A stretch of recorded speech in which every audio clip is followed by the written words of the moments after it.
last 4 years, I've shot about 500 rolls of film with the Leica M6 and the Leica M7. Both cameras have heavily contributed and influenced my photography journey within the last 4 years. I shot in New York, LA, Cape Town, Italy, Spain, France, Iceland, Paris, Rome. I've brought these cameras wherever I went within the last 4 years. I shot vacation, street, portraits, landscape, even commercial jobs with these cameras. And I shot expired film, experimental film, C41, black and white, ECN2, you name it. I've done it all with these cameras. But now the time has come to say goodbye to both. The Leica M6 is already sold and I'm still selling the M7. I've made a video about it, and if you're interested in why I'm selling both of these cameras, it's linked down in the description. This video is more kind of like my homage to both of these cameras and what they've taught me within the last 4 years of shooting both. I want to share some of my favorite photographs I've taken with the cameras, and of course I want to share my learnings and my honest thoughts on both of these cameras. So here's my unpopular opinion about the Leica M6 and the Leica M7.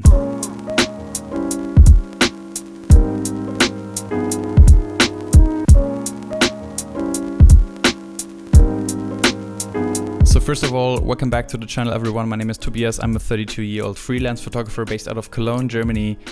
And as you can see, I'm sweating. It is over 30 degrees Celsius today in Cologne. That's why, yeah, it's just freaking hot. If you feel like I'm sweating, that's because I actually am sweating. I'm sitting in my not really finished home office. I decided to build up some space in my bedroom in order to make it more easy for me to record videos. It's quiet, I can darken it up, I can set everything just the way I want it to, and it allows me for having some more focused time when I want to produce those videos for you guys.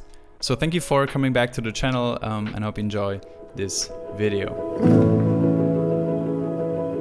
So right off the bat, when talking about the Leica M6 and Leica M7, I don't want to talk about how beautiful these cameras are, how well built they are, how much fun it is to shoot with them.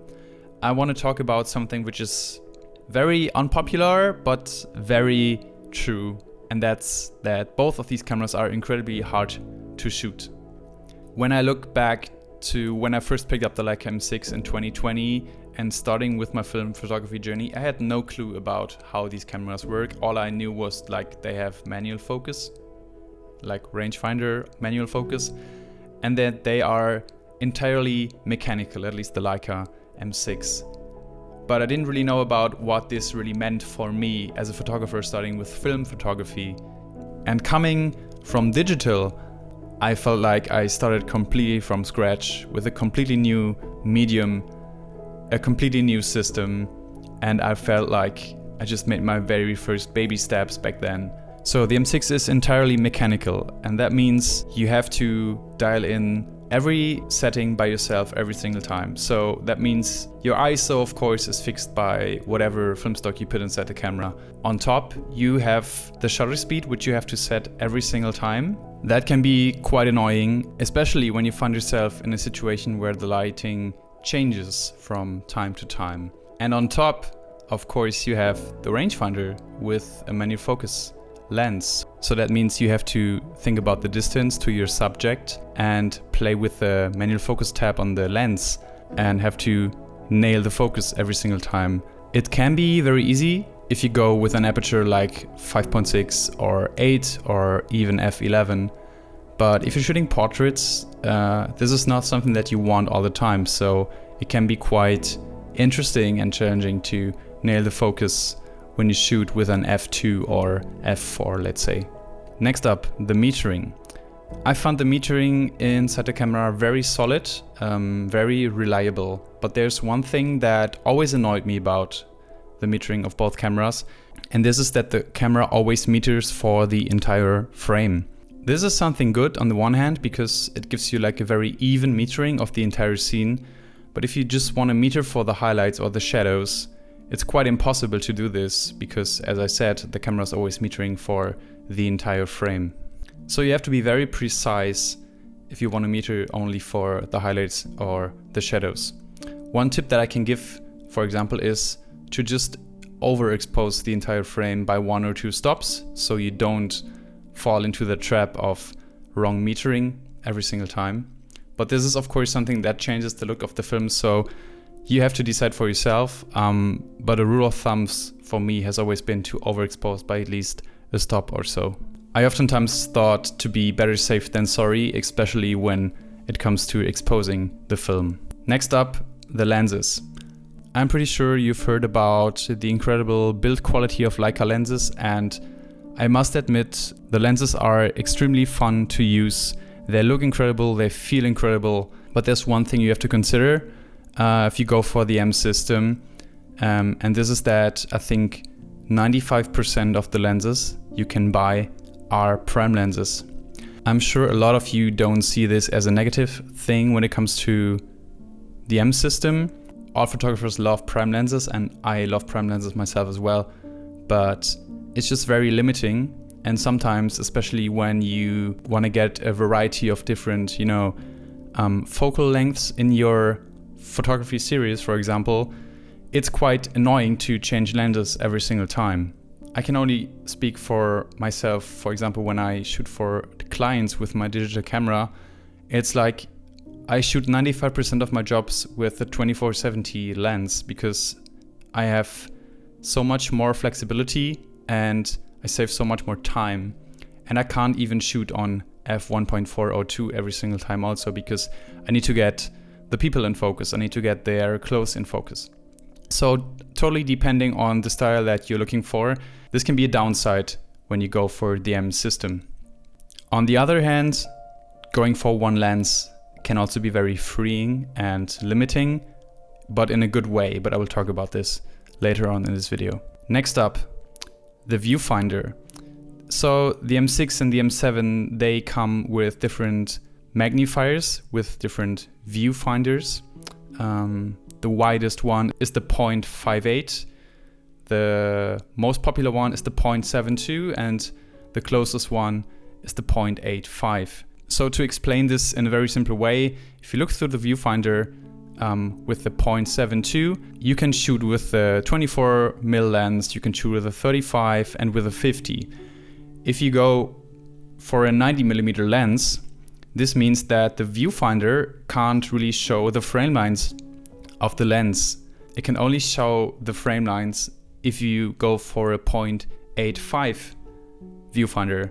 But this is something that is built inside the camera, so you can't change this. So what you have to do is, if you want to shoot some of the lenses that don't really match your viewfinder, you have to go for like an external viewfinder, which you have to put inside the hot shoe of the camera. So this is also something which can be very fun on the one side, but also very annoying on the other side. Next up is the shutter speed. So both cameras have a shutter speed of 1/1000th of a second. And this is generally something that is totally fine. But if you want to shoot, let's say, portrait 400 during daylight, which is very, very bright and harsh, if you still want to shoot a portrait with, let's say, f2, you're not able to shoot it. Because usually you would have to set up the shutter speed to, let's say, 1/8000th of a second. And this is something that you can't really do. So what you have to compensate, for example, is the aperture. If you still want to be able to take that portrait in the midday sun, you have to go for, let's say, f8 or even f11, depending on the film stock that you're shooting with. And everyone knows that we always love this like pretty bokeh in portraits. We love when people are separate from the background, but you can't really do it if you're only able to shoot, let's say, 1/1000th of a second. So at some point I picked up ND filters that I screwed onto my lenses. So I was able to like darken the image in a more natural way. So I was still able to shoot, let's say, f2 with portrait 400 or portrait 800 in harsh midday sunlight. This was something that got me closer to my photographic style that I wanted to go for, but also was something on top that I always had to set every single time. So one thing to consider if you want to shoot wide open, pick a low ISO film stock, for example, portrait 160, Cinestill 50D, something like that. Or even black and white film stocks, they usually have a low ISO as well. Or, as I did back then, you have to go for an ND filter. Or it has to be quite dark when you want to shoot wide open.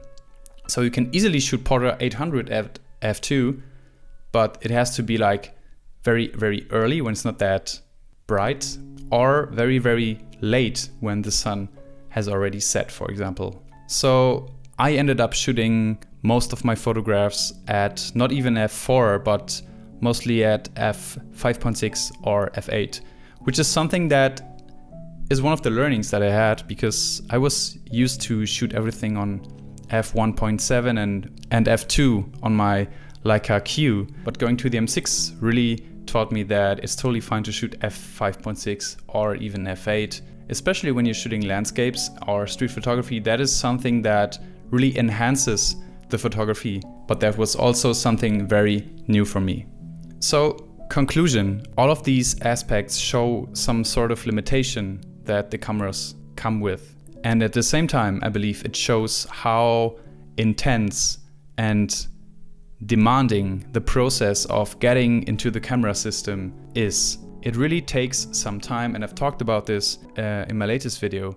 And I really believe that you have to own a Leica camera, especially the M system, because the rangefinder and everything that comes with it is so special that you really have to understand and own the camera for quite some time in order to really understand how the camera works, and also to understand that feeling that I just talked about. What is it that I've learned from shooting the M6 and the M7? First of all, I really felt like I've discovered photography from scratch. So coming from a digital camera background, there was pretty much nothing that couldn't be fixed in the end. It is just very common to edit everything in post and fix all your mistakes that you made while you were shooting. But going to film, there is so much things that you can't change. Of course, there is some slightly editing possible, but if you compare it to digital, it is just barely possible to edit your film photograph in the end. You have to kind of relearn everything that you know about photography, like the ISO, the different film stocks, the shutter speed, and how to like make everything work even if you're not like in the perfect circumstances. And this is something actually very beautiful. The next thing is, it taught me to make strong decisions. And what I mean by that is that you have to decide in the first place which camera you go with, which film stock you go with, and even which lens you go with. It sounds like having more opportunities is the better way to go, but imagine you pick your camera, you pick your lens, you pick your film stock. And since every of these decisions are made and you don't change them anymore, creativity comes not from being able to zoom and being able to change ISO or whatever. It comes from different sources. It comes from switching angles, going for different shutter speed, maybe even shoot with a lower shutter speed, including more things into your frame or even removing some of them, interacting more with the subject. To me, these are creative things that are way more important in a photograph than always thinking about which focal length you go for, which ISO is the best. It is something that I really had to learn way back when I started with film photography, but it is something that I am also including in my digital photography nowadays, because I learned to deal with the decisions I made in the first place and learned to adapt to the circumstances that I find myself in. Once you commit to something, you also start to develop that sense of self-esteem. You get a better sense of your own abilities and you start to trust in yourself. And I feel this is something very beautiful and something that I was missing back in the days. Because when I look back shooting digital cameras, I always had the chance to take one more photograph or adapt the focal length. And these were all things that I thought I need to do, but it didn't really enhance my photography. So being limited to the decisions I made in the first place really strengthened my taste and my photographic sense for things that I actually do like and things that I'm sure I won't like. And this really formed my sense of aesthetic and creativity in photography. And I experienced myself that giving away control really invites playfulness and ease into your photography. The last thing I learned from shooting the M6 and the M7 is something that I call stepping back means moving forward. I know a lot of people who've never shot film, and I get asked the same question over and over again. Like, why would you pick a camera that is more expensive, that actually costs for each photograph that you take, and that's slower and limits your abilities? And to me, it's the same question as buying an iPhone over buying an Android phone. Some people that never had an iPhone, for example, they won't understand, like, why would you spend that extra money on an iPhone when you can get a better camera, a better phone, which has more features for a lower price. It is cheaper, but can do more at the same time. So why would you buy the other? All these questions and answers are rooted in just the technical side of things. But I believe that my answer to this goes way deeper than just all the technical aspects. I believe that there are some things that you just can't measure and put into numbers. One of these, for example, is how does it make you feel when you pick up that specific thing? If it's your analog camera or if it's your iPhone, for example, how does it make you feel? Does it feel like, oh, it's just my camera, it's just my smartphone? Or does it make you feel like you're gonna create some epic work with it? It has a lot to do with emotion and connection to something.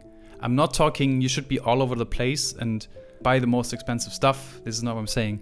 I'm saying if you feel like you have a thing, you have a gadget that makes your heart beat faster, in a sense, you should really commit to it. When you're more engaged with what you do, with who you do it, why you do it, or even with your tool that you use, the more engaged we are, the better the work that we actually do. And we're even more likely to work harder because we are engaged with it. Once again, I'm not saying that you should spend all of your money on unnecessary expensive stuff, but let's say you are a person that values design and usability and even having some joy while working. Then you should probably buy a Mac instead of a Windows PC. I'm not saying that Windows is bad or anything, but the way that it makes me feel, like working in front of my MacBook, for example, is something that a Windows PC will never give me. And it's the same with going for an older camera that has all of these obvious disadvantages over a digital camera. But as I said, it goes way deeper and way beyond all of these obvious things. So if you want to learn about photography and develop a new mindset and expand your horizon, you should buy a film camera instead of a newer digital one with like more megapixels. I believe in slowing down and working with less convenient gear or ideas. I believe in taking the long and slow way will ultimately lead you even further and is way more healthy at the same time. I think especially in today's age, we want everything by now and we want it immediately and we want to have it as cheap as possible. And I see some people like really wanting this shortcut in some things. But I believe that there are some things that there is no shortcut for. There's no shortcut for relationships. There's no shortcut for success in a job. There is just some things that don't work like that. And when it comes to the creative process and like listening to your inner voice that really gives you that leading path for your own creativity, there is nothing such as a shortcut for it. Some things just take time. And making new experiences is one of these things that take the most time, but are also the most rewarding and fulfilling. So to conclude all of this, some things won't make any sense to some people, but it will make a lot of sense to you. If you build up a strong belief in the things that you do and the way how you want to do them, you will ultimately succeed. And it doesn't have to make any sense to anyone else, it just has to make sense to you. All of this may sound a little more philosophic at some point, but to me this is the true sense of how I believe creativity works and how we as photographers are able to discover new paths. It doesn't come from listening to what everyone else is saying, it really comes from listening to yourself and going unconventional ways. It may take some time, but I'm sure it is way more rewarding, fun, enjoyable, and way more healthy than always looking for the next trend on Instagram, for example. Just try out things that no one else has tried before, and I'm sure you will end up somewhere where you feel like you've accomplished something for yourself. I hope this was helpful for you, because I believe you don't find that many, answers to the questions that you learn from film photography or from such a camera as the M6 or the M7. You don't find that many answers on the internet that go beyond the surface of the cameras. But to me, what I've learned from going through all of the processes and experiences I made with the cameras, it really shaped the person that I am today, and it shaped my creative approach, my photographic approach, and it ultimately changed my workflow and how I see things today. So I hope this was helpful for you in any way. Thank you so much for watching this video today. Thank you so much for the incredible support so far on the channel. I will keep producing videos for you guys. If there is something else you want to know, I'm happy to answer all the questions, so please feel free to comment down below. Make sure to subscribe, of course, and I'll see you in the next one. Take care.